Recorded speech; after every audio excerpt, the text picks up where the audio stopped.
Now देखते हैं हम हमारा क्वेश्चन नंबर 13।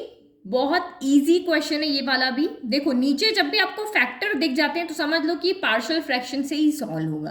बट ई की पावर एक्स यहाँ प्रॉब्लम कर रहा है, तो आप देखो ई की पावर एक्स को मैं अगर टी मानूं तो ई की पावर एक्स डी एक्स कितना हो जाएगा, डी टी हो जाएगा, और ये क्वेश्चन एक सिंपल वेरिएबल फॉर्म में चेंज हो जाएगा।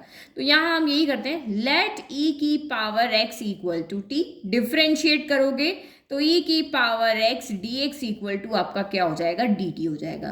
तो ये क्वेश्चन हमारा सिंपल फॉर्म में चेंज हो गया, ई की power x d x equal to तो हो गया हमारा डी टी, और question 1 upon e power x t रखो तो 1 प्लस आपका टी हो गया, और ये 2 प्लस आपका टी हो गया। तो नीचे फैक्टर है, दैट मीन्स पार्शियल मेथड लगाना है, तो हम यहाँ पे पार्शियल फ्रैक्शन लगाते हैं। तो now 1 upon 1 plus T 2 plus T equal to A upon 1 plus T plus B upon 2 plus T हो गया।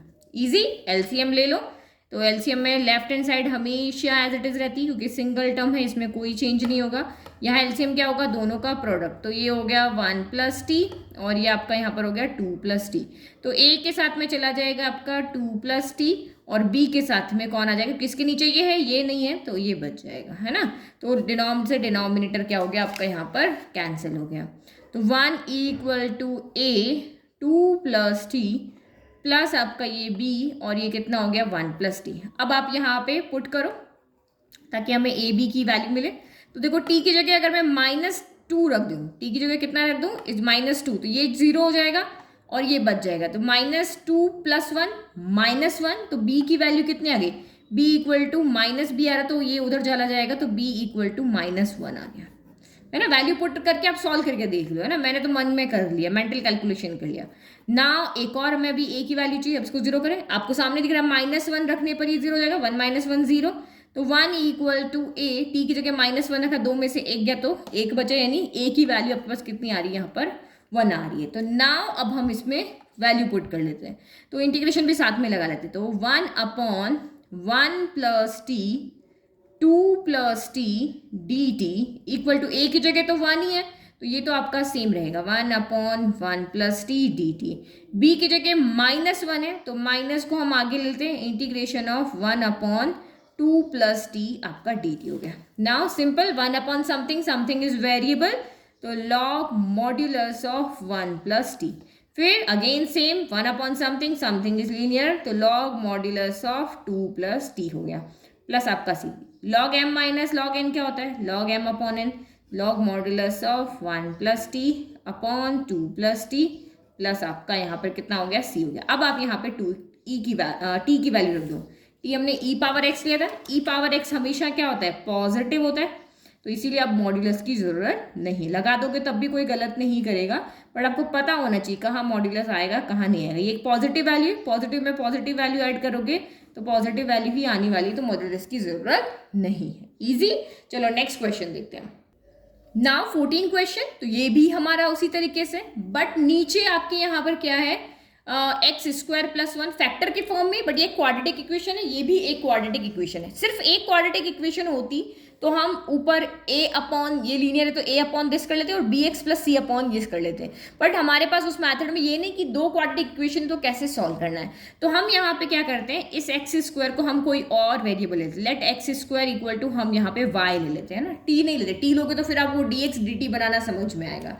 तो मैंने यहाँ पे x² की जगह y पुट कर लिया। जब हम इंटीग्रेट करने के प्रोसीजर पे आएंगे तो हम फिर से y की jगह पे x² रख देंगे, लेकिन अभी हम पार्शियल फ्रैक्शन लगाने के लिए इसको 1 वेरिएबल में चेंज कर लेते हैं। तो ये आपका यहाँ पर कितना हो जाएगा, अब आपका क्वेश्चन चेंज होके क्या हो जाएगा, ये y + 1 हो जाएगा। हम कहीं पर भी इंटीग्रेशन नहीं लगा रहे हैं कि ये dx है तो यहाँ dy करेंगे, हमने ऐसा कोई काम नहीं करना है। हम सिर्फ इसकी जगह पे हम y से हेल्प ले रहे हैं कि भाई तुम इसको सिंगल वेरिएबल 1 वेरिएबल में चेंज कर दो, 1 वेरिएबल में चेंज कर दो ताकि मेरा इंटीग्रेशन ईजी हो जाए। ठीक है, तो हमने सिर्फ इसको y में इसकी जगह पे पुट किया है, हमने इसको इंटीग्रेशन हम y के रेस्पेक्ट में नहीं करेंगे। अब ये हो गया आपका क्वेश्चन, ये हो गया। अब आप इसको पार्शियल फ्रैक्शन ले सकते हो, तो ये क्या हो जाएगा, a अपॉन y + 1 हो जाएगा, प्लस b अपॉन, देखो ये क्वेश्चन को करने का तरीका और हमने पहले भी ऐसा क्वेश्चन किया है ना, तो कहीं पे भी dx dy आपको नहीं लगाना है। अभी हम सिर्फ ab की वैल्यू निकाल रहे हैं, तो आप यहाँ पे एलसीएम ले लो।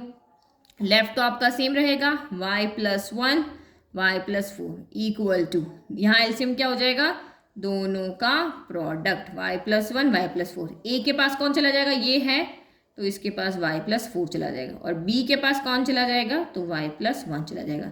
डिनोमिनेटर से डिनोमिनेटर हो गया कैंसिल, क्या बचा 1 equal to a y plus 4 बचा, और यहाँ पर b y प्लस 1 बचा। ठीक है, अब आप यहाँ पे वैल्यू पुट करो, क्या पुट करोगे आप, पुटिंग y इक्वल टू, अगर मैं -4 पुट कर दी, क्योंकि 4 - 4 0 होगा, तो ये आपका 0 हो जाएगा। तो 1 इक्वल टू -4 रखा, -4 प्लस 1 -3, तो माइनस का 3 भी हो जाएगा। तो 1 अपॉन -3 इक्वल टू आपका क्या हो जाएगा, b हो जाएगा। चलो अब यहाँ पे तो -1 पुट करोगे तो हमारा ये वाली टर्म 0 हो जाएगी, हमें a चाहिए ना, तो पुटिंग y इक्वल टू -1, 1 - 1 0 हो गया, ये बचा, तो 1 इक्वल टू a, 4 में से 1 गया तो 3 बचा, तो a की वैल्यू कितनी आ गई आपकी, 1/3 आ गई। नाउ अब आप वैल्यू पुट कर लो, उसके बाद y की जगह फिर से x² रखेंगे और फिर हम उसको इंटीग्रेट करेंगे।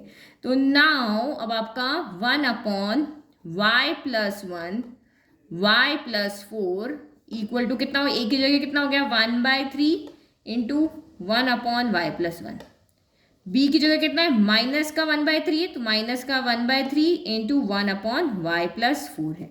नाउ अब आप लिखोगे, अभी हमने कहीं इंटीग्रेट नहीं किया, अगेन पुटिंग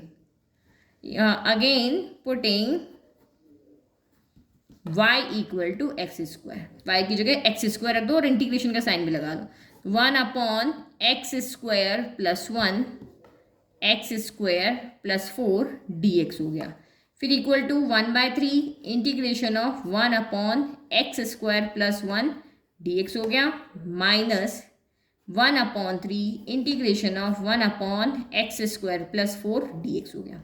अब देखो यहाँ पे मैं 1² लिख सकती हूँ, यहाँ पे मैं 2², तो ये 1 अपॉन x² प्लस a² का हमारे पास फॉर्मूला होता है tan इनवर्स वाला, तो हम इसको इंटीग्रेट कर पाएंगे, 1 अपॉन x² प्लस 1² dx है ना फॉर्मूला हमारे पास में। तो देखो हमारा काम हो गया, 1 अपॉन x² प्लस 2² dx हो गया। ठीक है, तो हमने क्या किया, सिर्फ एक y की हमने हेल्प ली और हमारा क्वेश्चन का सोल्यूशन हमें मिल गया।